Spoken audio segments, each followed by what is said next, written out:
Bom, boa tarde novamente. É um prazer recebê-los aqui nesse nosso evento, às 14h05, como eu antecipei, às 14 horas em ponto, nós demos esses 5 minutos aí de tolerância para que as pessoas pudessem se conectar com calma. E é com muita satisfação que a gente faz essa série de eventos de webinar. Seremos 3 webinars. E a ideia que nós conversamos aqui com o nosso grupo de mineração e meio ambiente aqui do Sescom Barrier foi conversar com os interessados na mineração, no desenvolvimento da mineração, sobre temas atuais e provocá-los a refletir e a conversar sobre aquilo que nós estamos enfrentando todos no dia a dia. Então, na realidade, é só para que todos fiquem já convidados especificamente. A nossa ideia é, que a gente denominou de esse evento Sescom Mine Days, será uma série de 3 webinários. O de hoje, né? Onde nós vamos comentar sobre as perspectivas regulatórias no gerenciamento de risco do setor mineral. E aqui nós vamos fazer uma mesa redonda com a Paula Azevedo, minha querida sócia e mestre nessa matéria. Aprendi muito com ela, embora ela fale que eu vivi barragens e riscos no setor mineral antes dela, não acreditem, tá? Na realidade, mas a Paula é minha professora e eu tenho muito orgulho de tê-la como sócia aqui no Sescom na área de mineração. E a Paula convidou, entre as pessoas do nosso time, a doutora Stephanie Pinho e o doutor Daniel Souza, e no mínimo nos acompanham pelo menos nos últimos 8 anos, né, quando houveram os 3 últimos eventos que a nossa equipe, eventos relacionados a riscos e a eventos da mineração, que essa turma trabalhou junto conosco. E eu acho que nós vamos ter um momento muito importante aqui para poder debater com vocês, expor nossas ideias, o que a gente aprendeu e coisas dessa natureza daqui em diante. Bom, no dia 1/9, na próxima, já iniciando setembro, também nesse mesmo horário, e dia da semana, nós vamos falar sobre as ações afirmativas de ESG e o futuro da mineração. E aí, essa mesa redonda vai ser composta pelo Maurício Pellegrino, também, nosso sócio da área de mineração e meio ambiente, o Luciano Souza, que aqui no Sescom é o nosso sócio da área de compliance e também membro da Câmara Brasil-Canadá na área de ESG, lá do Comitê Regulatório, e o nosso querido Felipe Bellini, que também tem trabalhado muito com esse tema aqui nos trabalhos, nossos desafios diários. No dia 8/9 de 2022, nós teremos, então, o último dos webinários, onde nós vamos conversar um pouquinho sobre os desafios jurídicos e transacionais na mineração, no qual nosso sócio da área de bancário e M&A, Dr. Frederico Viana Rodrigues, acompanhado pelo Daniel Ribeiro Peterses, que é o nosso off-counsel na área de contratos internacionais na área de mineração, e o João Raso, que também membro da nossa equipe, que trabalha muito com contratos de mineração e também nessa fonte regulatória e na questão transacional da mineração. Tá? Bom, depois desses 3 webinários, nós vamos ter, ao final, no dia 14/9, aqui durante a Exposibran, às 19 horas, um coquetel de lançamento de um e-book que o nosso time aqui organizou, que nós estamos chamando de Coleção Mineração, Meio Ambiente e Desenvolvimento Sustentável, que será o primeiro volume. A gente espera fazer isso nos anos em que houverem os congressos brasileiros de mineração, e a ideia é trazer e contribuir com os nossos pensamentos e as nossas reflexões aí nessas matérias relacionadas à questão de mineração, meio ambiente e desenvolvimento sustentável. Nessa oportunidade também, no dia 14/9, às 19 horas, quem quiser por favor, conhecer nosso escritório aqui em Belo Horizonte e também nos honrar com a presença, nós também vamos oferecer o nosso Mining Guide, que é o nosso guia da mineração aí, para tentar contribuir com quem se interessa pela atividade, como é que a questão da regulamentação da mineração no Brasil. Também vamos oferecer a nossa coletânea de legislação de segurança de barragens em todo o Brasil, né? Que é um trabalho que a gente vem fazendo, principalmente com esse time da Paula, Stephanie, Daniel e toda a equipe, um trabalho hercúleo de pesquisa, e para a gente estar sempre up-to-date, ou seja, sempre atualizado nessa questão, porque são muitas normas e muita coisa acontece. E vamos apresentar também uma apresentação simples aí daquela uma ferramenta que a gente desenvolveu com essa nossa expertise, visando a aferição jurídica a aferição da regularidade jurídica do Plano de Segurança de Barragens. Então, gente, é a nossa contribuição aí para o evento nacional da mineração, né, que a gente está aí provocando todos vocês que se interessam pela matéria. Agradecemos muito a presença de todos. Por favor, a Paula vai conduzir agora essa mesa redonda. Eu vou participar aqui, vou dar meus pitacos. Costumo ser um bom fogo amigo. Preparem-se aí, Paula, Stephanie e Daniel. E peço a todos os convidados que também façam as perguntas através do nosso chat, né? E a Paula vai direcionar para vocês. Então, vamos aproveitar o evento. Obrigado por todos. Está, então, aberto oficialmente aí o nosso primeiro evento do SESCOM Mining Days, que a gente espera que todos vocês gostem e, por favor, divulguem para quem não teve oportunidade como se diz, de participar hoje, para ver se no dia 1/9/2022, no dia 8/9/22, estejam presentes, e aguardo todos vocês aqui no nosso coquetel, o dia 19. Vamos então em frente. Paula, a palavra é sua. Bom, consegue me ouvir bem, Marcelo? Perfeitamente, em alto e bom tom. Ótimo. Obrigada, Marcelo. Bom, é um prazer receber todos vocês aqui. Primeiramente, eu gostaria de agradecer ao Marcelo, à Stephanie, ao Daniel Souza por compartilhar aqui conosco sobre um assunto que nos é tão caro, né? Nesses últimos 8 anos, a gente tem feito boa parte da nossa rotina. Então, agradecer imensamente a participação deles aqui.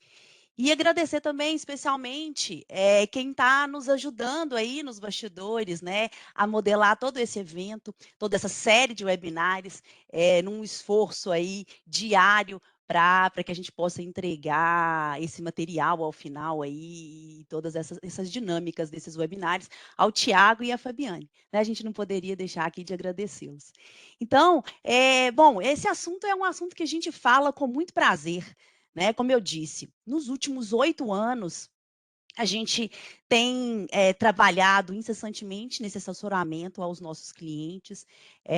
Trabalhamos desde 2014 em todos os eventos ocorridos, infelizmente em Minas Gerais, e também em um evento envolvendo o setor da mineração ocorrido no Nordeste do país. Então, esse é um assunto que a gente fala diariamente sobre ele. E a gente percebe claramente como que o aprendizado ao longo dos anos tem nos trazido ali uma dinâmica estruturada, né, para atuar frente a crises no mundo corporativo. E eu gosto muito de uma fala aí que a gente trouxe em nosso artigo, em coautoria aí com a Stephanie e também com a Júlia, em que uma autora, ao discorrer sobre risco, chamada Camila, ela diz o seguinte, eu vou ler aqui para vocês, que as crises são situações presentes no dia empresarial, no dia a dia empresarial. Uma empresa que ainda não enfrentou uma crise está em contagem regressiva até que venha a enfrentar uma. Não importa o tamanho da organização, as crises fazem parte do cotidiano organizacional. É interessante a gente perceber isso, e com a nossa experiência participando dessas crises, tanto de maior repercussão, quanto crises ali no cotidiano dos nossos clientes, a gente consegue confirmar essa relação quase que umbilical de crise com o cotidiano das corporações. E no setor mineral, eu brinco, eu sempre gosto muito de trazer o histórico normativo de regulação, e a gente percebe que desde lá de 2001, a portaria 237 do antigo Departamento Nacional de Produção Mineral já trazia ali na NRM A1 um estabelecimento de que o empreendedor deveria ter um programa de gerenciamento de risco. Então, quando a gente fala aqui desse assunto, em termos de perspectiva, a gente observa que ele não é um assunto jovem, né? Sim, a mineração já tinha em seu bojo normativo a exigência de se ter um programa de gerenciamento de risco. Essa norma, ao delinear ali o seu conteúdo, a gente percebe com muita clareza uma vinculação de gerenciamento de risco intramuros, até mesmo estabelecendo uma relação com a norma trabalhista, a NR7 do Ministério do Trabalho e Emprego. A gente percebe claramente ali que a conotação da NR prioriza uma atuação frente a riscos ali para os trabalhadores. Também a NRM, lá na NRM, que fala de disposição de rejeito estéreo e estéreo, a gente já tinha lá a exigência de que o empreendedor elaborasse um plano de contingência, sem que ali contivesse um conteúdo mínimo detalhado sobre o que seria esse plano de contingência, mas sim, desde 2001 a gente tem esse plano de contingência para fazer face a risco de ruptura, tanto de taludes quanto de barragens. Não podemos deixar de admitir, então, que quando a gente fala do risco barragem, especificamente, que é o risco que nos últimos anos a gente vem discutindo muito, 2010 foi um grande marco. Né? A gente sabe que Minas Gerais, a bem verdade é que desde a década de 70 que o Estado de São Paulo já tinha ali uma exigência quanto à gestão de segurança de barragem atrelada a uma barragem de água, mas Minas Gerais foi precursor da discussão de um programa de gestão de risco, tanto para a indústria quanto para a mineração, mas 2010 veio ali esse modelamento normativo no âmbito nacional. Então, a gente percebe que, tratando especificamente do risco barragem, essa lei já trazia em seu bojo a exigência do estabelecimento de um plano de ação emergencial. E aí, a gente não pode deixar de admitir que, de lá para cá, muita evolução a gente observa.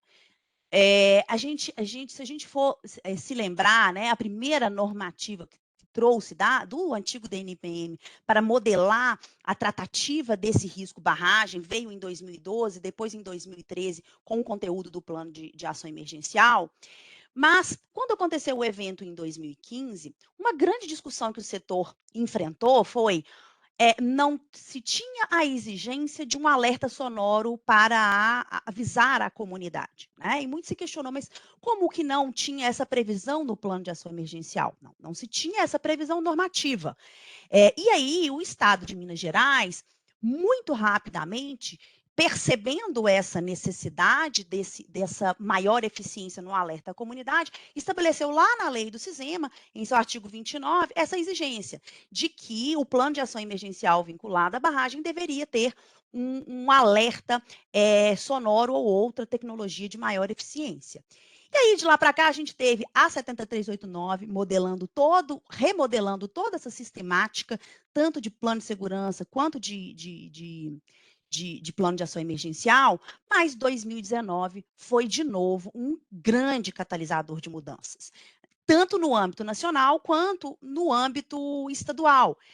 A bem verdade que a atual política estadual de segurança de barragens, que foi, vamos falar, discutida pós-evento de 2015, veio a ser publicada pós-evento de 2019. E quando então estávamos ali imbuídos de várias discussões com o risco barragem, né? A mineração discutindo o risco barragem. O evento ocorrido em janeiro de 22 impulsionou uma ampliação do nosso leque de mapeamento de risco. E aí é o que a gente percebe claramente que a relação aí com o impulsionamento da alteração do novo regulamento do Código de Mineração, trazendo ali a necessidade que o empreendedor elabore um plano de contingência para fazer face aos desastres ambientais. Então, em termos de perspectiva, né, trazendo ali o que a gente observa em termos de perspectiva regulatória, nessa matéria de gerenciamento de risco, a gente percebe uma tendência que o ordenamento jurídico venha a ampliar esse leque para que a mineração, como um todo, tenha a obrigação de mapear os riscos e rever ações para fazer faces a esses riscos a que está submetida. Como eu disse, desde 2001, a obrigação normativa já existia, mas o que a gente percebe agora é talvez um remodelamento dessa estrutura a partir desse impulsionamento pelo regulamento do código. Então, é nessa perspectiva que a gente queria iniciar os nossos debates aqui, a partir desse breve histórico aqui de contextualização. Eu queria muito que o Daniel Souza e a Stephanie, que estão aí, como o Marcelo colocou, conosco desde 2014, no assessoramento de diversas crises, contasse um pouquinho da experiência deles para que a gente possa iniciar as nossas discussões aqui. Daniel, por favor, conta para a gente um pouquinho aí. Boa tarde, gente. Primeiro, é um prazer recebê-los, né? Eu estou assim, tranquilo em trazer para vocês um olhar de 2014 para cá, mas que demonstra uma evolução ainda tímida perto do nosso entusiasmo aqui com o tema. Acho que esse tema, como a Paula e o Marcelo anteciparam, ele é muito caro aqui para o time, porque a gente percebe nitidamente, né, que quando a gente está falando de risco, a gente está falando de um produto ali, do impacto versus a probabilidade dele ocorrer. E, de alguma forma, o que a gente enxerga, né, falando de 2014, quando de fato a gente foi hands-on ali para muitas das crises, foi a percepção geral, sociedade, regulador, iniciativa privada, de que a nossa visão de cada impacto e da probabilidade dele ocorrer para cada uma das questões relacionadas à crise estava desatualizada. E isso, de alguma forma, precisava ser regulamentado. E quando você tem essa regulamentação, você começa a ter uma série de inputs, né, como a Paula mencionou, os conteúdos mínimos, uma série de como fazê-lo, como tratá-lo, e tudo isso gera para a indústria a possibilidade de se adaptar em um determinado tempo, né? Acontece que, infelizmente, o que a gente percebe de 2014 para cá é uma aceleração de acontecimentos de maior magnitude. E isso traz atenção, traz foco, traz uma questão reputacional para o setor, que, de alguma forma, colocou todo o foco sobre segurança de barragem, né? Então, hoje, a gente quase que trata risco dentro da mineração como o principal tema voltado para a segurança, porque nitidamente o regulador deu esse foco, a gente teve essa percepção atualizada de impacto e probabilidade para a barragem, só que a gente não pode esquecer que lá em 2014 a gente ainda estava no início da gestão desse risco, porque eu costumo dizer que aquilo que não é mensurado não é gerido. E a gente sequer tinha, de alguma forma, um acervo de barragens atualizado. Vejam bem, 2019 a gente tem um cadastro de quase 1/3 das barragens de mineração vindo para dentro do cadastro 2 NISB. Né? Então, assim, muito antes da gente poder tratar da regulamentação, do dia a dia, da avaliação, da tratativa do risco para mitigá-lo, eliminá-lo ou aceitá-lo, se for o caso, a gente estava ali conhecendo, mapeando riscos dentro do setor. Então, de uma política extremamente nova, de 2010, em que o então BNPM foi super pioneiro, trouxe um conteúdo mínimo muito mais rico, querendo também, de alguma forma, trazer isso mais para a nossa experiência, muito mais rico do que a gente estava esperando à época, né? Talvez catalisado pelos eventos que já ocorriam também na mineração. Mas eu fico muito, assim, intrigado como que isso ainda teve um gatilho mais impressionante com a instalação da agência, que ganhou estrutura, trouxe sistematização. A gente está mensurando hoje uma série de questões voltadas à segurança de barragem, que de alguma forma, e como a Paula trouxe muito bem, esse plano de contingência não está ali no regulamento por outro motivo, que seja para chamar a atenção para potenciais impactos ambientais. O setor está olhando para o ESG, né, para o environmental, com outro olhar. Então, a Paula citou o evento mais recente que a gente tem hoje, que não foi em barragem, embora com disposição. A gente tem hoje, de rejeitos estéreis, a gente tem hoje uma percepção de que será que a gente vai, de alguma forma, aguardar novos eventos para revisitar impactos e probabilidades de outras questões que não só barragem, para que a gente possa ter um conteúdo mínimo? Eu não sei se é essa a lição aprendida pela agência, instalada e pronta para, de alguma forma, trazer uma nova gestão para a questão dos riscos, né, do ponto de vista da administração. E ao administrado, fica aquela questão, se a gente já tem esse input muito claro, será que não é o momento da gente entender que a gente tem que evoluir antes desse conteúdo chegar? Será que a gente não tinha que introjetar essa cultura? Essa é alguma das provocações que a gente traz aí no nosso dia a dia, né, Paulo? Mas só para tentar me manter dentro do contexto de falar um pouco da experiência, o que a gente vem enxergando que cada vez mais o gerenciamento de risco, que antes estava 100% focado em barragem em razão dos eventos, tem migrado um pouco mais para dentro do contexto de ESG e de outros riscos que a mineração desenvolve, não só intramuros, como você bem disse, mas também extramuros. Isso mesmo, é interessante, né, Daniel, como a gente observa na sua fala aí, 2 pontos que nos chamam a atenção. Primeiro, você tem razão, lá em 2002, a gente já trouxe isso em alguns eventos que a gente tem oportunidade de ministrar. Em 2002, Minas Gerais editou a sua resolução sobre a deliberação normativa 62, e justamente lá nos seus considerandos, o mote da resolução era conhecer o acervo de barragem em Minas Gerais. Né? Então, a gente está falando de mineração. Em 2002, Minas Gerais não conhecia o seu acervo de barragem.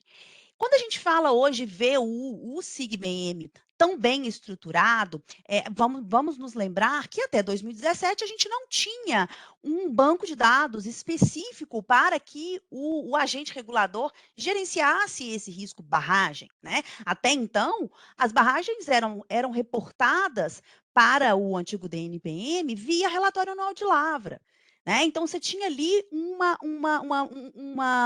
integração entre operação e o risco da mineração, que era a barragem. Então, é muito interessante como que de lá para cá a gente vê uma evolução, e sim, você tem razão. 2017, a gente não pode deixar de admitir que foi sim um grande marco para o setor, no programa de revitalização da indústria mineral, e a gente percebe claramente um fortalecimento do nosso agente regulador. E aí, agente fortalecido, setor também fortalecido de igual maneira, porque obviamente que a partir de um agente fortalecido, uma fiscalização mais próxima do agente regulado, o setor também se impulsiona a aprimorar ali as suas bases e o seu modus operandi. Né? Então, essa é a nossa perspectiva que a gente observa com clareza. Uma agência mais próxima, uma agência com maior fluidez na fiscalização e um setor mais estruturado. E aí fecho essa minha fala aqui em debate com a sua, daquilo que você falou, né? Que o que não é mapeado não é gerido. Então, sim, a gente sabe que o minerador conhece os seus riscos operacionais, mas a gente precisa, talvez aqui agora, revisitar os nossos programas de gerenciamento de risco que a mineração tem, com esse olhar novo, com esse olhar jovem, a partir dessas inúmeras discussões que a gente vem tendo aí nos últimos anos. Acho que eu vou passar, não sei se o Marcelo quer falar algum ponto, Marcelo, ou passa a palavra para a Stephanie. Pode passar a palavra para a Stephanie, porque se eu for falar aqui, ninguém vai escutar quem tem que ouvir. E aí eu quero ouvir mais e aprender hoje do que comentar. Aquela foi propaganda enganosa do Fogo Amigo. Doutora Stephanie Pinha, a palavra é sua, já que a Paula me deu essa honra de passar a palavra para você. Bom, boa tarde, pessoal. Boa tarde a todos que estão aqui conosco para tratar de um tema tão importante, né, tão relevante aí, não só na mineração, mas em todos os setores. Acho que o gerenciamento de risco ele tem se mostrado cada vez mais importante, né, em todos os setores aí do mercado. Bom, tratando aqui até na linha do que o Daniel já, né, já falou muito bem, e a Paula também tangenciou. Acho que os eventos que a gente vivenciou nos últimos anos, eles foram catalisadores e muito relevantes, né, no avanço do tratamento do gerenciamento de risco, principalmente na mineração. A nossa experiência, né, como assessores jurídicos atuando aí nesses últimos eventos, nos mostrou de forma muito clara, muito evidente, realmente a importância de se ter um gerenciamento de risco muito bem definido, com a definição de né, técnicas de mapeamento do risco, do gerenciamento do risco, a definição de planos de ação muito bem definidos, que são essenciais, a gente conseguiu ver na prática que eles são realmente essenciais para reduzir ou até mesmo eliminar, né, os riscos, os impactos negativos que aquele risco concretizado pode causar. E aqui falando especificamente, né, da nossa experiência aí na atuação dos eventos mais recentes nos últimos anos, o que a gente pôde ver aí de um evento para o outro é que as lições que a gente pôde aprender na atuação no evento de Mariana, né, em 2015, ele nos permitiu que a gente aprendesse lições que fossem incorporadas não só no nosso dia a dia, mas também no dia a dia da mineração. Acho que foi muito importante para a nossa atuação como assessores, né, para a gente conseguir desenvolver métodos de gerenciamento de risco para que a gente pudesse prestar o melhor apoio aos nossos clientes e também acho que foi muito importante para as próprias empresas também, né, que eles pudessem identificar a necessidade mesmo, a importância de se definir, né, implementar técnicas de gerenciamento de risco, do mapeamento de risco, definição de planos de ação, enfim, para tentar conseguir mitigar realmente os impactos, né, que uma crise, uma concretização de um risco pode causar.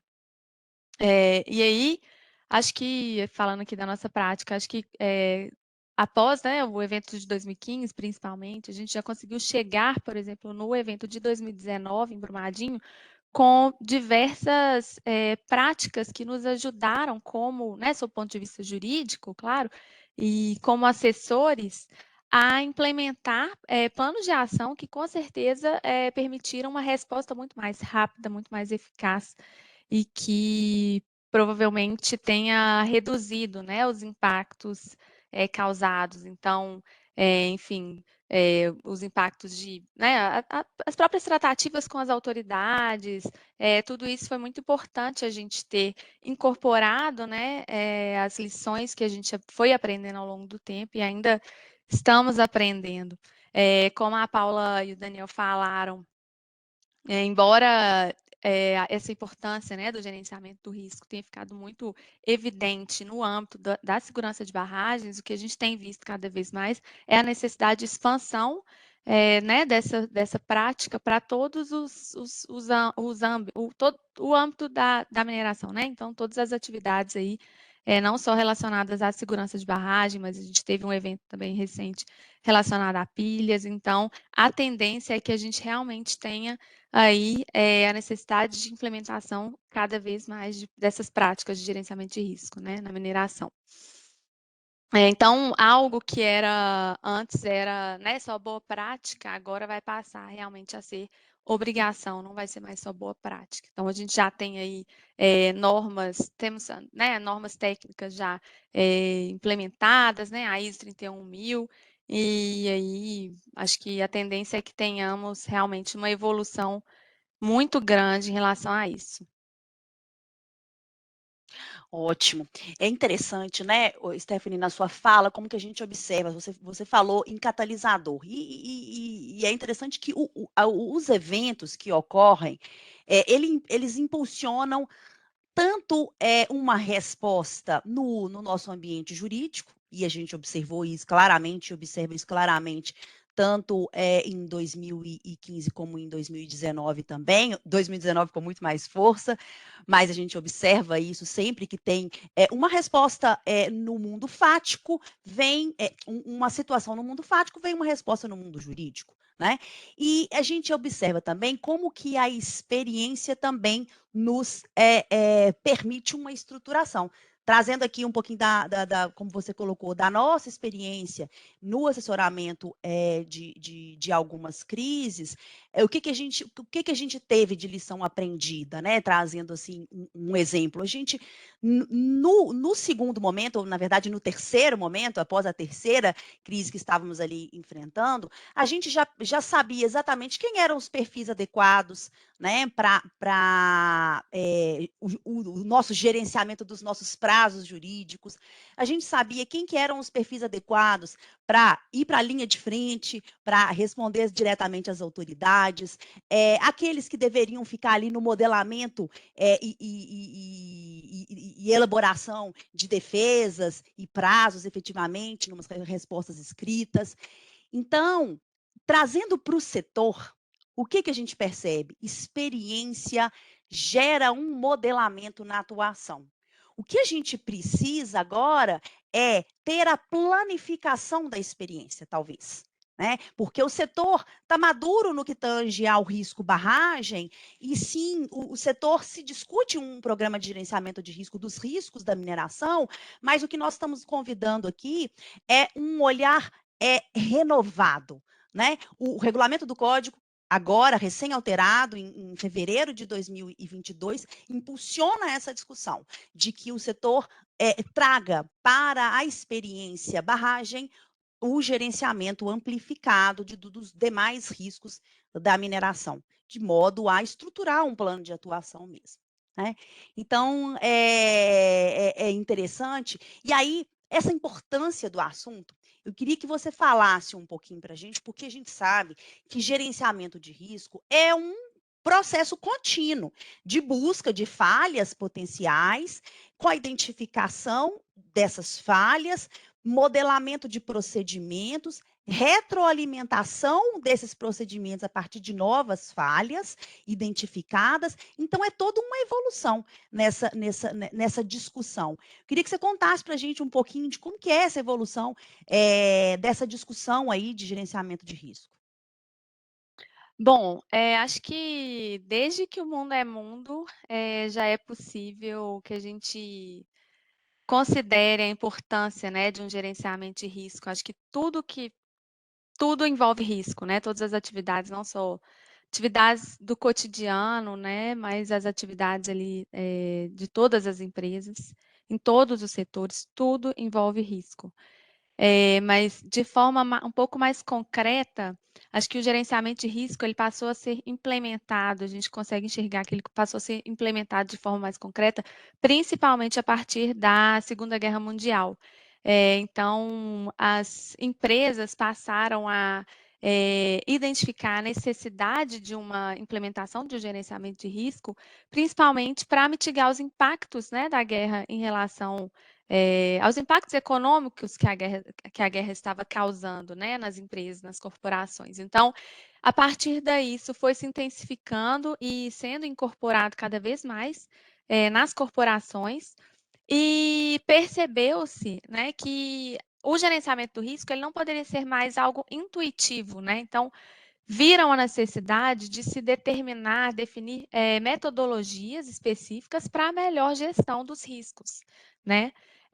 Então, instituições financeiras, principalmente nos Estados Unidos, começaram a desenvolver métodos próprios de mapeamento de risco, gerenciamento de risco, e aí até, né, assim, e aí isso foi cada vez mais evoluindo, vem sendo evoluído cada vez mais, e ainda assim, acho que a gente pode ver também, por exemplo, a crise de 2007, né, 2008, que a crise econômica, ainda que com métodos já implementados de gerenciamento de risco, ela não pôde ser evitada, mas acho que talvez se não existissem, né, metodologias de gerenciamento de risco adotadas pelas instituições financeiras, provavelmente acho que os efeitos poderiam ter sido até piores, né? Então, esse foi também um outro grande catalisador da necessidade de evolução, cada vez mais, do gerenciamento de risco no mundo.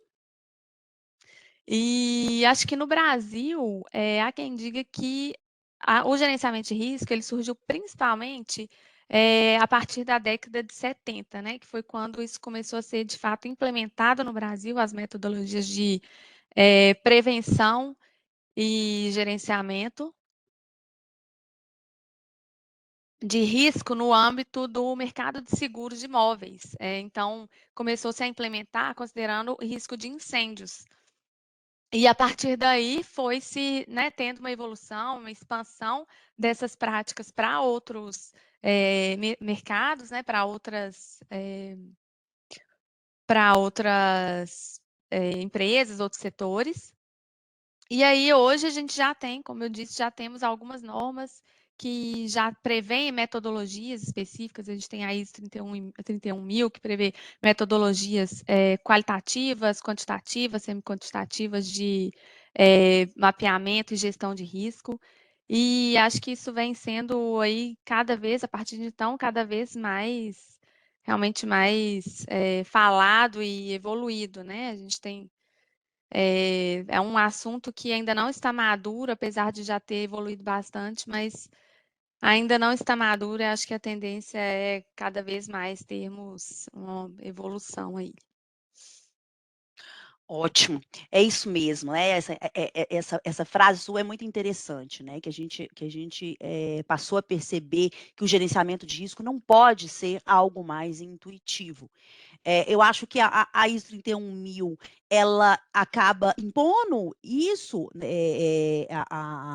ou convidando, melhor dizendo, convidando isso às corporações, mas o fato é que, do ponto de vista normativo, o novo regulamento do Código agora impõe isso ao setor mineral. Né?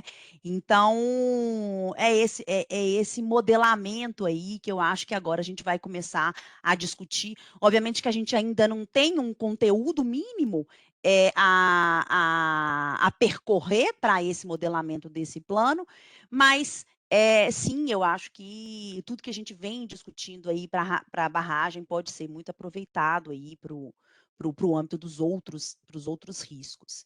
E aí, voltando, né, um pouquinho o que a gente disse lá das nossas discussões de 2015 e dos desafios que a gente percebe que o setor mineral hoje vive, dado essa enxurrada de legislação de várias frentes, tanto do âmbito federal quanto do âmbito estadual, um grande desafio que o setor enfrentou aí, desde a exigência lá, quando a gente discutiu que em 2015 não se tinha uma forma eficiente de alertar a comunidade, que era por meio de sirenes, e aí a partir de 2017 a ANM incorporou isso na sua norma, mas o fato é que em 2019 o agente regulador entendeu que deveríamos ter uma forma ainda mais eficiente de alertar a comunidade por meio aí de um alerta automatizado, um acionamento automatizado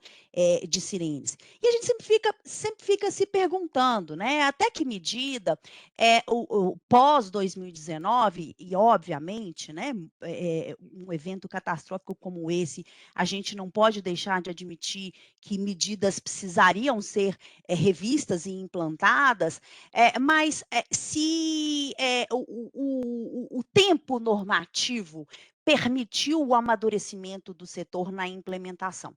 Essa que é a nossa dúvida, né? E daí a gente começa a ficar intrigado. Como que é isso no mundo? Como que foi isso? Como que é essa resposta, esse acionamento da comunidade, não só para evento como barragem, mas para outro tipo de sinistro? E aí, Daniel, eu queria que você contasse um pouquinho para a gente esse seu estudo aí, dessa sua percepção de como que é isso no mundo, esse alerta da comunidade em caso de sinistros. Perfeito, Paula. Realmente, dentro do dia a dia aqui de aplicações de conteúdos de regulação, né, dentro da perspectiva do assessoramento jurídico, a gente sempre busca usar a ferramenta da comparação para poder entender perspectivas regulatórias diferentes. E o que muito nos surpreendeu, pelo menos a mim particularmente, né, quando a gente avançou nas pesquisas com relação a sirenes ou sistemas, né, automatizados, é que, na verdade, olhando para o mundo, apenas o Japão pontualmente apresentava uma regulação específica para a necessidade de automatização. Tá? Isso foi tão intrigante no momento da apuração que a gente insistiu, né, pesquisamos bastante em outras nações, tentando, dentro do contexto da mineração, buscar essa perspectiva. E o que a gente enxergava, na maioria das vezes, era questões em que o foco preventivo ele era tão forte, que, na verdade, não se traçava questões do ponto de vista de automatização, porque a automatização estaria relacionada a uma necessidade de não ter tempo para prever algum tipo de evento, ou uma materialização de algum risco. Então, na verdade, apenas o Japão, e aí a gente foi buscar o porquê disso, né? Apresentava essa sirene automatizada, porque ela já estava vinculada diretamente a sismógrafos, né? Existia todo esse contexto geológico, né, histórico, de vários terremotos, tsunamis, e vários eventos no Japão, que, de alguma forma, exigiram esse nível de regulamentação, mas aqui é importante comparar com o nosso histórico. O Japão, até chegar nessa determinação legal, ele já tinha introjetado na cultura da sociedade uma visão dos desastres ambientais completamente diferente da nossa. Porque hoje as crianças japonesas já estão há várias e várias gerações recebendo instruções do que fazer no caso de um desastre ambiental na escola. E aí, sem querer antecipar a resposta que eu vi o Gabriel fazendo aqui no chat, mas aproveitando, a relação com a comunidade é uma relação muito mais clara e objetiva, porque a cultura já está introjetada. Eu quero me salvar. Eu não tenho dúvida de que o objetivo aqui é a minha salvação, é preservar a minha vida. Então, primeiro, então, essa questão da cultura, e segundo, a questão da tecnologia. O que a gente percebe hoje, que diferentemente do que você viu quando você pergunta por que não tinha positivado a questão das sirenes, aqui a gente tem que entender o porquê se positivou a automatização. Na verdade, é porque, por algum motivo, o nosso histórico provou que a probabilidade do nosso risco ser materializado muito antes do que a gente conseguiria prevenir, né, foi o que trouxe esse dispositivo, pelo menos na minha percepção particular, analisando o contexto, né? E isso, de alguma forma, essa automatização no Brasil não conversa com a nossa cultura, não conversa com a nossa comunidade. Eu me lembro muito bem de quando eu morava em São Paulo, ter feito, e o pessoal todo em São Paulo provavelmente viveu isso em prédios corporativos, uma simulação de incêndio no prédio, né? Como que as pessoas lidavam, com qual era o nível de realismo, qual era o nível de cultura absorvida dentro da gente sobre a perspectiva de risco, né? Então não dá para comparar Japão e Brasil ainda, né? Eu espero que de alguma forma a gente cada vez mais consiga aproximar isso, porque o mundo é globalizado e as informações elas correm. Mas voltando à questão, então, para além da cultura, a questão da tecnologia, a verdade é que a gente ainda tem que caminhar bastante com relação à tecnologia, porque existem, e aí, relatórios técnicos fortíssimos, dizendo, inclusive, na questão da crise do Covid, na questão da crise da guerra na Ucrânia, dizendo que comunidades resilientes, comunidades que se conhecem, superam desastres com uma facilidade muito maior e uma efetividade muito maior do que outras. E isso não está diretamente relacionado à tecnologia que está sendo utilizada para avanço.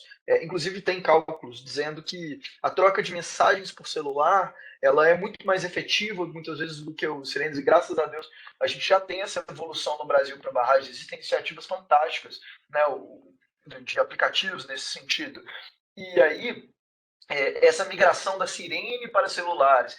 E assim, existe um cálculo dentro desses relatórios técnicos dizendo o seguinte: ainda que você tenha os celulares recebendo as mensagens, pode ser que pela questão da infraestrutura do país, e isso vai variar de acordo com o nível de maturidade do país, né, o nível de desenvolvimento dele, você vai ter ganho de efetividade a partir do momento que você tem uma infraestrutura melhor. Então, você vê hoje situações comparativas, um prédio no Japão e um prédio no Haiti que sofre um terremoto, como já aconteceu no mesmo ano, se não me engano, 2011, 2010, vão ter repercussões completamente diferentes, independente da forma que você escolha como tecnologia para poder gerar a questão da emergencialidade, né, e os alertas. Então, assim, trazendo então todo esse contexto da automatização, a gente precisa se perguntar, dentro do contexto de normativa, qual foi o ganho, qual é o nosso desafio e em que ponto que a gente está, né, Paulo? Eu sei muito bem que a gente tem trocado bastante figurinha com relação a entender também os impactos dos próprios acionamentos dessa automatização, né, com as dificuldades que a tecnologia traz, que a infraestrutura do país traz, que a comunidade do país traz, né? Então, a gente não pode avaliar a legislação só sobre a perspectiva interna, a gente tem que entender também em que ponto que o Brasil está comparado ao mundo de evolução histórica da sociedade e da tecnologia também. É interessante que quando a gente observa esse grande desafio aí que o setor passou na implementação desses acionamentos automatizados, talvez, dada ali a necessidade de uma resposta mais rápida à sociedade, o que a gente observa é que os prazos normativos foram muito curtos.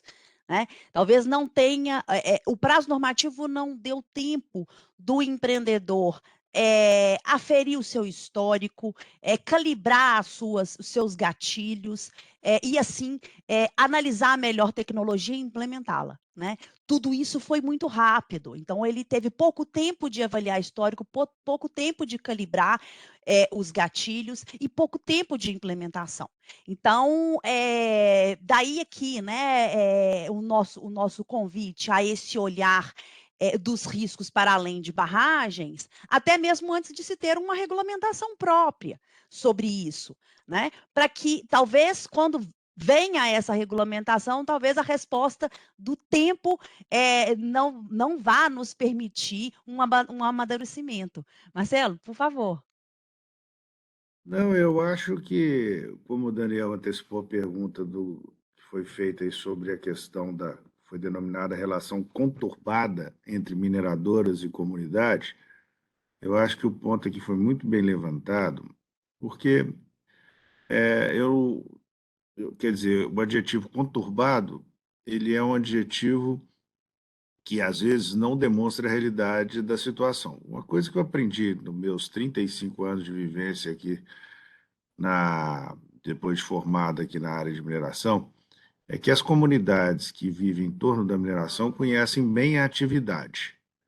Né? E a questão do conhecimento ela é muito importante. E aí, quando a gente vê os exemplos, como o Daniel comentou, culturais e do Japão e coisas dessa natureza, nós temos que entender o que funciona na nossa cultura, atrelado às informações de conhecimento. O que a gente vê de conturbada? Porque quando ocorre um evento da magnitude dos que aconteceram, etc., no Brasil nós temos muita representantes de comunidade que às vezes não representam exatamente as comunidades que estão sendo atingidas diretamente pela situação. Isso é uma situação polêmica, complexa, não é fácil de identificar, mas nós temos que começar a separar o joio do trigo. Né? Por quê? Todos que estão interessados, e eu me lembro dessa discussão das sirenes e etc., me surpreendeu muito uma vez, logo no início, quando a coisa aconteceu, de gente que começou a ter problemas médicos de ouvir a sirene, de pânico, de estrutura de um processo dessa natureza. Então, aquilo que era algo para ajudar acabou, eventualmente, podendo ser um reflexo em algumas pessoas que talvez não seria o melhor, e talvez você entendendo a situação, eu não estou aqui de forma alguma. E aí a pergunta é se houve evolução. Eu acho que a evolução existiu, respondendo a pergunta, desde o momento em que se começa o diálogo, se começa a entender a atividade, as situações gerais, e isso tudo vem com esse planejamento do risco, como tão bem colocou Stephanie, né? Quer dizer, Às vezes são as crises, os momentos, como uma guerra mundial, né, Teca, que fazem com que as questões venham a evoluir, não só tecnologicamente, mas o diálogo, sentar com as comunidades, com aquelas pessoas, e isso é feito, né?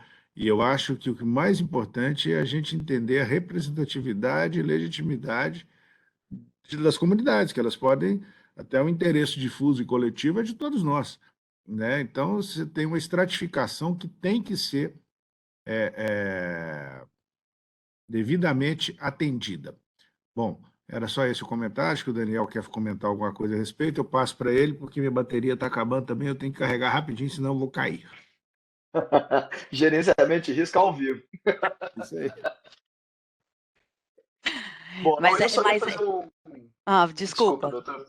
pode ir lá. Eu só ia fazer um comentário rápido que o que me impressiona muito no relacionamento com as comunidades e essa questão da liderança é uma questão muito importante mesmo, como o Marcelo trouxe, mas o que mais me impressiona é na evolução da objetividade daquilo que está sendo proposto. Porque, como hoje a gente tem uma série de documentos, obrigações, e aí, dentro do contexto de segurança de barragem, o que precisa ser ampliado? Tá? Como a gente tem diretrizes claras do que é esperado do empreendedor, o empreendedor pode entregar para a comunidade de uma forma bastante transparente, como já tem feito, dizendo o seguinte: além de cumprir a minha obrigação, né, eu estou aqui trazendo aquilo que é esperado, não só pela administração, mas também pelo aquilo que você espera com a comunidade. Então, o diálogo vem evoluindo para mim justamente porque a gente tem objetivos claros hoje. Tá? E, bom, alguém vai dizer de uma forma bastante polêmica que esses objetivos podem ser deturpados ou mal interpretados, ou que hajam ruídos de comunicação. Ok, desafio natural daquilo que tem que ser feito na prática, mas que a gente pode aplaudir hoje uma normativa que me traz clareza com aquilo que pelo menos é esperado de mim, do ponto de vista de emergencialidade, né? Acho que a gente evoluiu bastante. Eu ia tratar exatamente esse ponto, porque obrigada, viu, Gabriel, pela sua pergunta. E aí, para quem não leu aí no chat, a pergunta do Gabriel é: estão conseguindo ver uma evolução na relação conturbada entre mineradoras e comunidade? E aí eu ia dizer exatamente, até lembrando um pouco do histórico, da primeira normativa editada aí sobre o assunto, não se tinha, por exemplo, uma clareza com relação aos planos de ações emergenciais. A comunidade não conhecia efetivamente o risco a que estava submetida. Hoje, a norma já coloca que o empreendedor tem que colocar no seu próprio site o plano de ação emergencial. Então, isso, de certa medida, me apresenta como uma evolução, na medida que gera transparência, e a transparência gera uma aproximação com a comunidade. A gente não pode deixar de admitir, sim, os conflitos existem, mas o que a gente tem percebido é um ambiente onde o setor quer estar próximo da comunidade. Seja impulsionado pela norma, seja impulsionado até pelas próprias práticas, boas práticas do setor. Né? Então, respondendo objetivamente, a gente percebe sim que existe uma evolução nessa relação que está sendo construída, porque a comunidade também está ali descobrindo também alguns riscos que antes ela não tinha tanta clareza. Então, isso é um amadurecimento normal e natural. Quando a gente entra para pegar uma viagem de avião, a gente é noticiado do risco a que a gente está sendo submetido. Todos os dias que a gente entra, a gente é noticiado desse risco.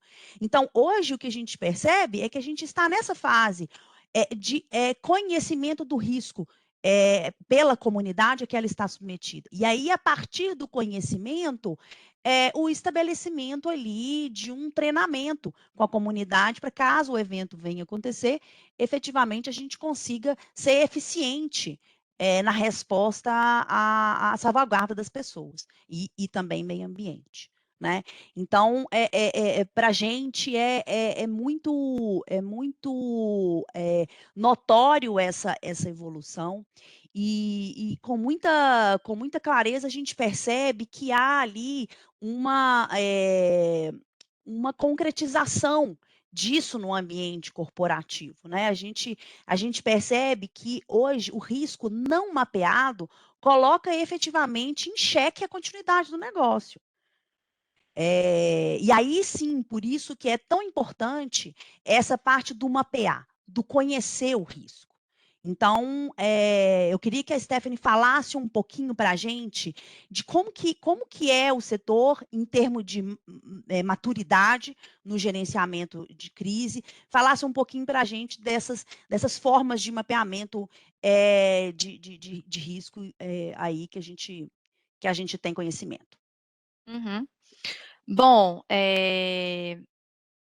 acho que até puxando aqui, por ser, acho que oportuno aqui nesse tema, puxando um pouco do que a gente conseguiu enxergar, né, Paula, ao longo da elaboração do nosso artigo, né?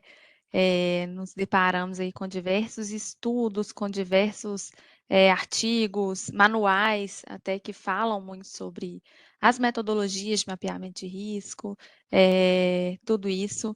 A gente tem aí diversas metodologias que não existe uma metodologia específica que tem que ser aplicada. Cada empresa ela precisa identificar qual é o risco que ela precisa gerir, né? Primeiramente, ali mapear os riscos, e aí a depender da gravidade dos impactos daquele, né, da concretização daquele risco, existem metodologias que podem ser adotadas, né, aí pelas companhias.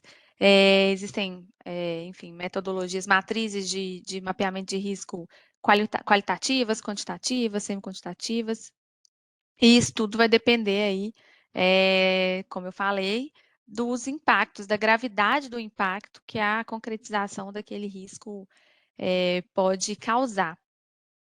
Acho que até aí puxando um gancho aí do que a gente tem falado bastante ao longo aqui dessa conversa, a gente percebe que né, todos esses eventos, tudo que foi vivenciado, realmente foi muito importante para que a gente tivesse uma evolução, as empresas pudessem evoluir aí no entendimento, né, acerca dessas metodologias, pudessem buscar empresas especializadas em risco para realmente incorporar dentro da corporação a metodologia correta, né, e que trate o risco de forma mais certeira.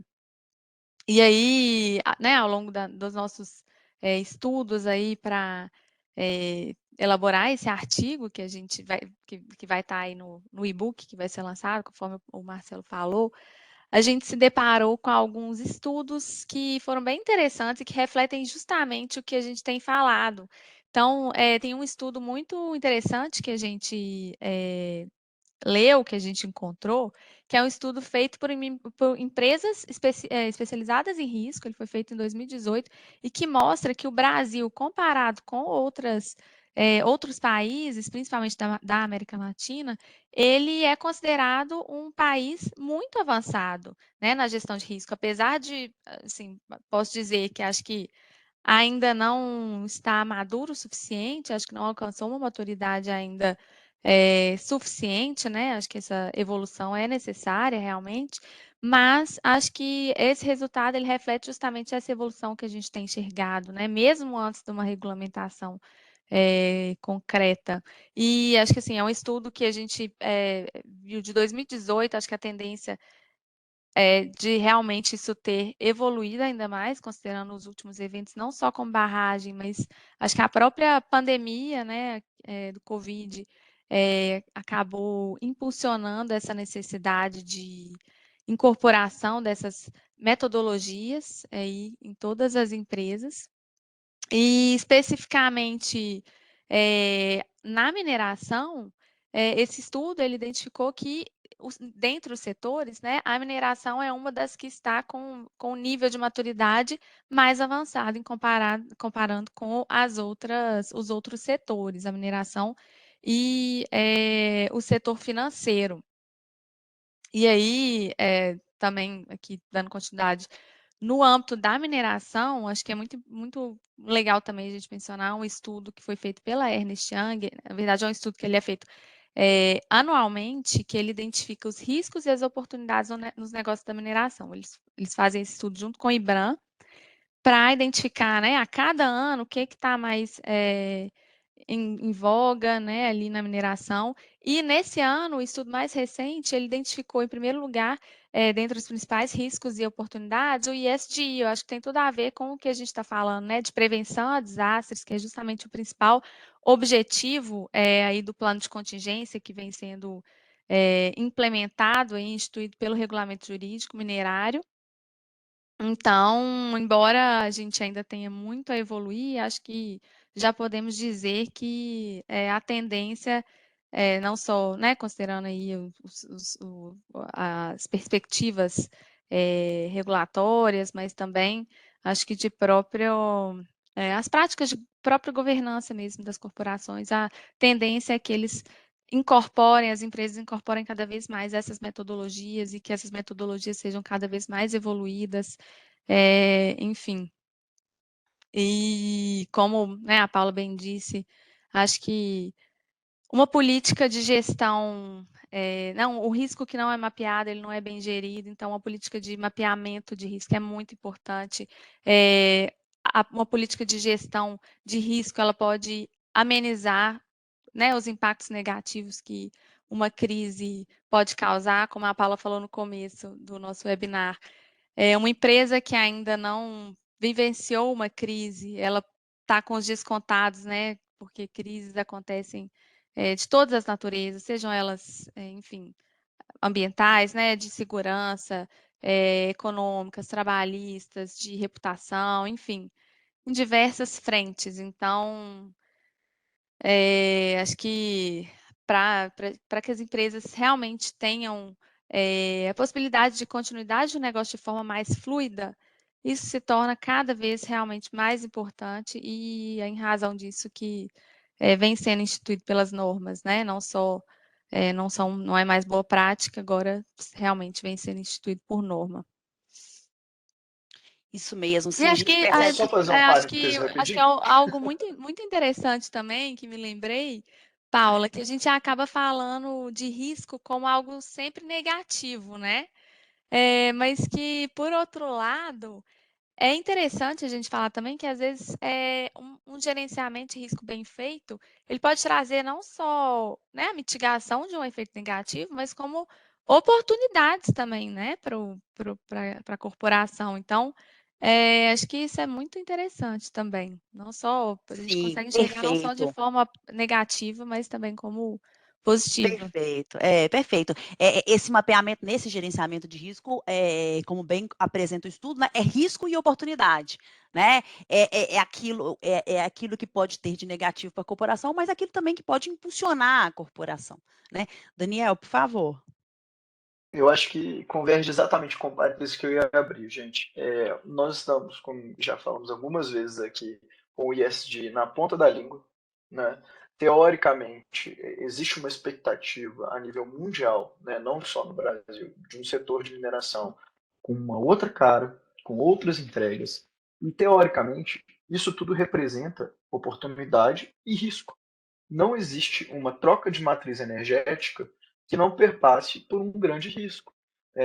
Vamos aí imaginar que, de alguma forma, o hidrogênio verde se torne a matriz energética principal e que a velocidade que isso seja, de alguma forma, implementado, seja algo que vai representar riscos. Né? Seja por uma questão geopolítica, como é a questão hoje da guerra, seja por uma questão do ponto de vista do mercado de carbono. Existem infinitas variações que estão praticamente eclodindo na nossa frente e que a gente precisa perceber que o risco voltado especificamente para a segurança de barragem precisa ultrapassar, né, esse tema, porque a mineração ela tem um estudo que demonstra isso, que os riscos operacionais muitas vezes estão relacionados a questões que a gente deixa no segundo plano pela menor quantidade né, de eventos midiáticos envolvidos. Mas a gente tem inúmeras minerações que trabalham com explosivos, que têm um altíssimo grau de perigo, mas vejam bem, é uma das que menos representa estatisticamente situações em que o risco se materializou, propriamente dito. Então, é algo que chegou a uma evolução de uma gestão de risco, porque tem a sua parte burocrática, né, a sua parte de gerenciamento de risco, perpassa por treinamentos profissionais, né? Então, assim, por que não expandir isso para outras práticas? Pode ser a prática de transporte de minério, carregamento de minério, né? Então, assim, eu consigo perceber claramente todas essas oportunidades. Acho que por ter sido criado como um bom otimista, eu vejo os riscos como oportunidade de uma forma majorada. Né? Consigo enxergar isso claramente. E a gente tem aí também uma questão reputacional do setor que precisa ser resgatada. E por que não utilizar isso como um ponto, como uma meta, né, para a gente atingir e, de alguma forma, resgatar isso, melhorando, inclusive, a relação com a comunidade. Ponto. Acho que A amarrei a cultura do maioria dos medo, pontos. né, Dani, que acabou tomando conta do setor nos últimos É anos, isso. e acho que a partir de agora, né, enfim, a importância da gente acabar com essa cultura do medo mesmo. É isso mesmo. A gente percebe claramente que a gente tem um longo caminho pela frente, né? Eu acho que estamos aqui focados ainda nas discussões de ações face ao risco barragem, mas de novo, né? Como eu disse, o novo regulamento do código veio aí para impulsionar os mineradores a planificar os outros riscos e as ações a fazer face a esses outros riscos, de modo a prever aí desastres ambientais. Eu queria pedir a Fabiane para compartilhar com a gente a tela, que a gente, nesse modelamento aí, né, dessa discussão, dessa fase da identificação do risco, dessa fase preventiva, dessa fase reativa, nós aqui no SESCOM, a gente tem um grupo de prática de gerenciamento de risco e crise, e a gente tem um fluxograma que delineia bem visualmente esse formato, né, dessa identificação do risco e o que se deve fazer antes da efetivação do risco e depois que o risco efetivamente acontece. Está bem pequenininho para mim, eu não sei se para todo mundo. Vou tentar. Isso, Fabi, obrigada, ótimo. Então, assim, a gente percebe claramente, né, na identificação do risco, a gente tem essa fase que a gente chamou de fase preventiva e preparatória, ou a segunda fase, que é a fase reativa. E aí, nessa fase preventiva e preparatória, o que a gente observa que deve perpassar as discussões? A identificação e classificação dos riscos no ambiente do negócio, um planejamento preventivo da atuação, de modo a evitar a materialização do risco. Aqui são ações mesmo preventivas para que o risco não se concretize, por meio de elaboração de planos de ação e procedimentos, e obviamente também de monitoramento e manutenção das estruturas. Aqui nós estamos falando de riscos operacionais, já que o novo código nos impulsiona a antever riscos a desastres ambientais. Num terceiro momento, a gente também tem que discutir uma fase de preparação, porque se o risco acontecer, a gente precisa estar preparado para fazer face ao evento, vou chamar de evento adverso, também planificando procedimentos e fluxograma de atuação e comunicação de agentes internos e externos, modelando já, como a gente disse aqui, da nossa experiência própria, antever perfis adequados para respostas a determinados stakeholders. Isso é fundamental, já ter esse fluxograma mapeado, né, de atuação, um acompanhamento do cumprimento desses planos e procedimentos estabelecidos pela empresa. E aí, sobe um pouquinho, Fabi, por favor. Com um treinamento para preparação e atuação. E aí a gente percebe claramente, tal como a gente tem nos simulados com barragem, que esses treinamentos e esses simulados retroalimentam esses procedimentos. De modo que, a partir dos aprendizados nos simulados e treinamentos face a esse evento adverso, a gente retroalimenta procedimentos e vai, assim, evoluindo essa fase preparatória e de prevenção e preparatória para o evento adverso. E aí, na eventualidade do evento vir a ocorrer, a gente percebe aqui passos que a gente, nossa experiência, que a gente percebe que acaba sendo percorrido, né? Uma atuação rápida e coordenada no mapeamento das demandas e das áreas da empresa devem compor a gestão da crise pós-evento. Aqui nós estamos falando de um comitê mesmo de crise, e muitas companhias já têm esse comitê de crise, né, já formatado. Então, pequenas crises que acontecem no cotidiano da empresa ali, a empresa já tem um comitê já formado, com a definição ali de competências e respostas a agentes, uma definição de um fluxo simplificado para a organização dessas demandas e alinhamento da estratégia. Isso aqui na nossa atuação como assessor jurídico, né, a gente percebe claramente como que facilita muito a nossa atuação. Um mapeamento das autoridades e dos agentes que precisam ser comunicados. Então, é muito comum, a gente recebe muito consulta dos nossos clientes. Olha, identifiquei um risco Y concretizado. Quem eu devo comunicar? Isso faz parte lá do meu plano na fase preparatória e preventiva. A orientação em como se pronunciar em público e também internamente, porque a gente sabe que a crise, quando extramuros, ela gera uma crise intramuros também.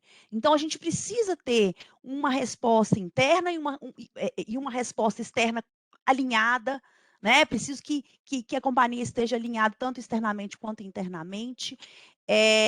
Uma interação coordenada de respostas com agentes regulados. Então, aquilo que eu responder para um agente, eu preciso responder de modo alinhado para outro. Então, é preciso ter uma coordenação entre essas respostas.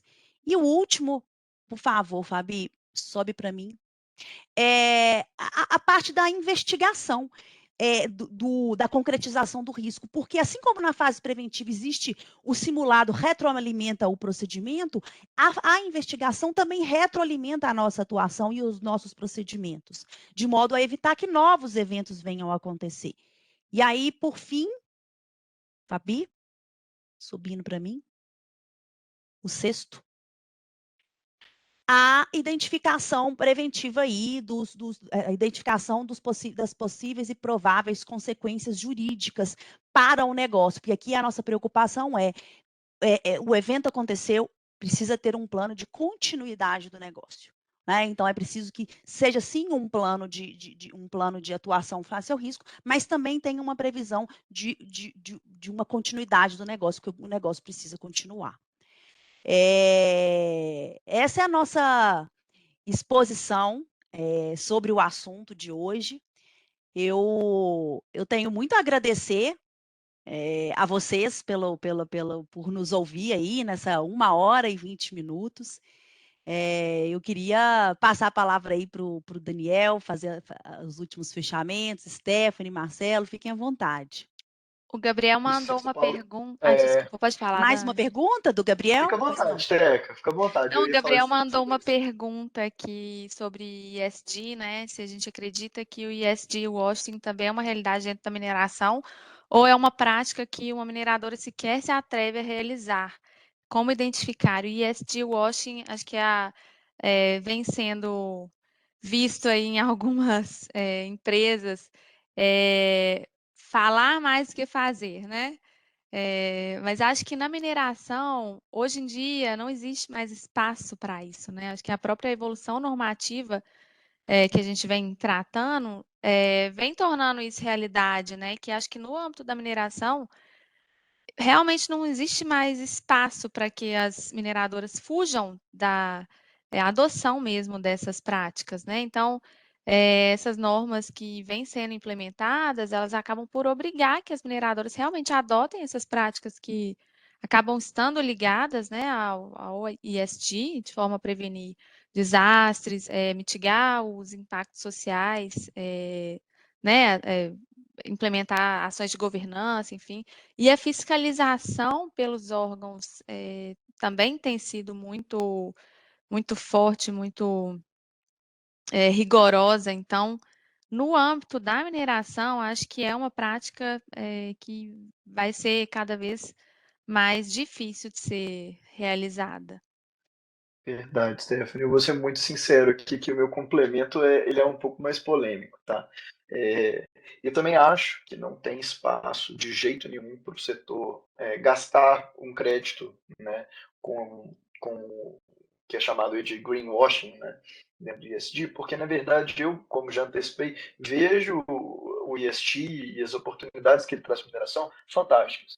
Então, na verdade, a grande maioria desse setor, que é um setor antiquíssimo, maduro e pronto para essa virada de chave, eu imagino que quem trabalha aí no dia a dia com as grandes empresas, pequenas e médias, sabe que isso não é restrito a empresas extremamente estruturadas, não é esse o ponto, né? É um setor como um todo, então todos os portos contribuem e fazem parte dessa mudança de chave.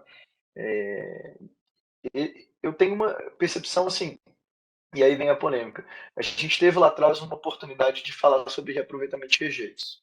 Será que alguém se lembra de alguma reportagem ou alguma forma que isso foi exposto à sociedade no sentido de que alguma mineradora apresentou o aproveitamento como greenwashing? Eu não me lembro. Então, essa provocação minha é mais no sentido de que é uma indústria que tem colocado seu pé no chão, tá?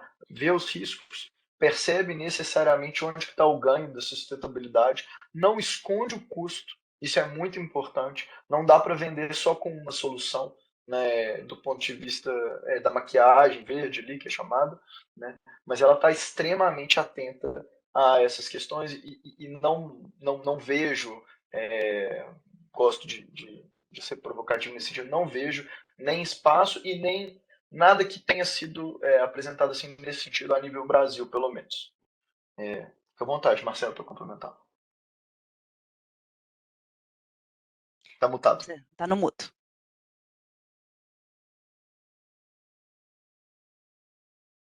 Pronto. Não, acho que a pergunta é muito boa, tá? Eu acho que ela já foi respondida pela Stephanie, pelo Daniel. O que eu faria um comentário adicional é basicamente uma propaganda, Gabriel. Gabriel, não deixe de assistir o nosso próximo evento, tá? Que é exatamente o evento que ocorrerá. Deixa eu pegar minha colinha aqui, porque eu perdi ela. No Dia dia 1 primeiro. de 9 de 2022, sobre ações afirmativas de ESG e o futuro da mineração, onde é que o nosso sócio da área ambiental minerária, Maurício Pellegrino, nosso sócio da área de compliance, Luciano, e o Felipe Bellini, que trabalham na nossa área ambiental, vão tratar desse tema. E acho, sinceramente falando, que nós tratamos muito da questão do desenvolvimento sustentável durante muito tempo, e houve uma evolução hoje no mundo, onde realmente os mecanismos e as certificações vão evoluir, estão evoluindo para que essa preocupação deixe de existir. Agora, em relação ao setor, eu me alinho à opinião do Daniel, de que o setor está maduro o suficiente para entender que isso, e não é o setor só das empresas altamente estruturadas, mas de todas as empresas, isso é uma oportunidade, uma obrigação. Não há como minerar, exatamente tratando de um recurso natural, que é um recurso mineral, sem essa preocupação. Então, eu estou muito tranquilo em relação a isso e faço aqui meu comentário final, mas como a gente também já está no horário aqui de encerrar o nosso seminário no horário marcado, em respeito a todos vocês, eu faço o meu comentário final, minhas considerações, agradecendo a Paula, ao Daniel e à Stephanie pelo bate-papo que nós tivemos aqui, por essa mesa redonda. Espero. Posso te Oi? interromper? Só porque, como você está finalizando e surgiu mais uma pergunta, eu não estou resistindo. Qual é? Não vi, não. Não. O André Ferreira perguntou se os riscos devem ser provisionados antes de judicializados ou apenas quando materializados em processos.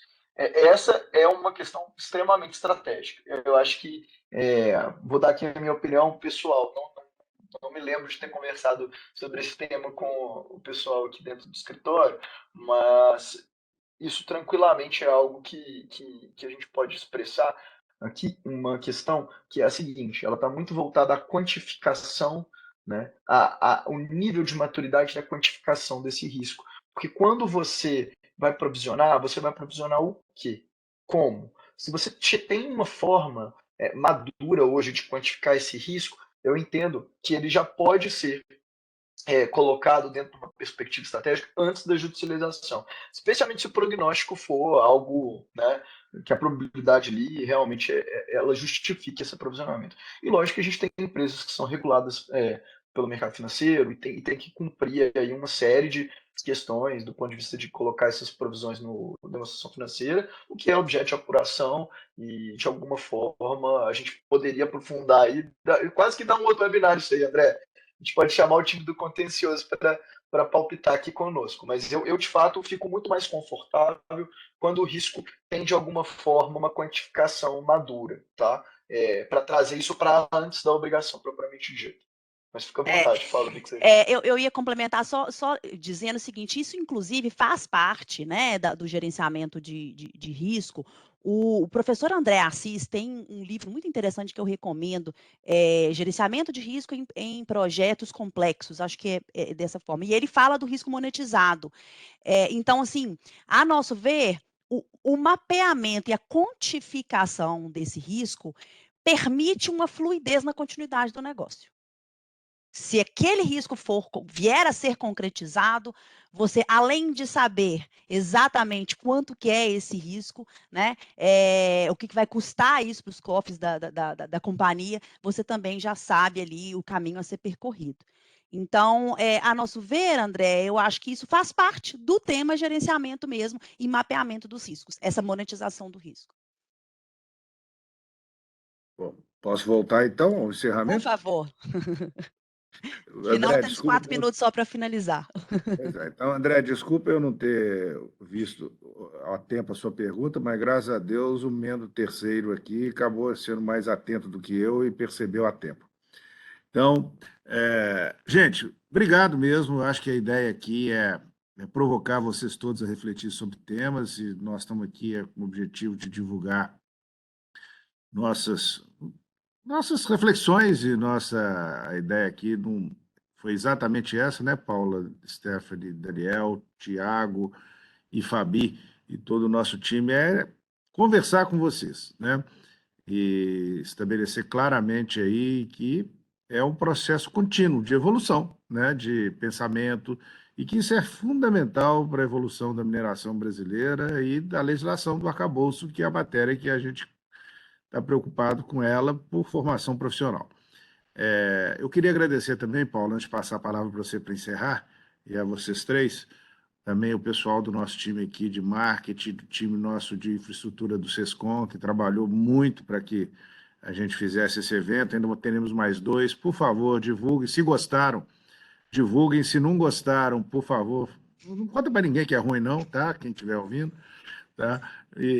Mas é muito legal e a gente quer manter esse trabalho aí conversando com vocês. E, por favor, não deixe de nos procurar, de conversar, que a gente gosta muito do assunto. Paula, eu não sei se É você isso quer aí. passar aí, você e os Não, eu só meninos. queria agradecer mesmo, convidar a todos para os próximos webinars e para o nosso coquetel de lançamento no dia 14 de setembro.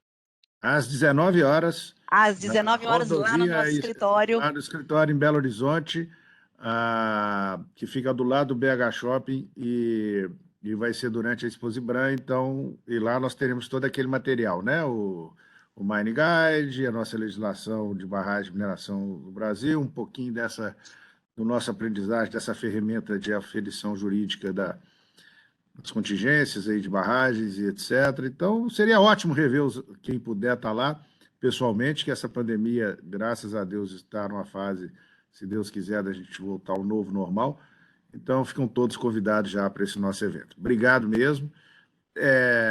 Pela ordem aqui, Daniel, Stephanie, Paula, podem fazer seu tchau final. Muito obrigado, gente. Muito obrigada, pessoal, pela participação de todos. Esperamos vocês aí nos próximos eventos. Vai ser um prazer. Obrigada, gente. Boa tarde. Boa tarde a todos.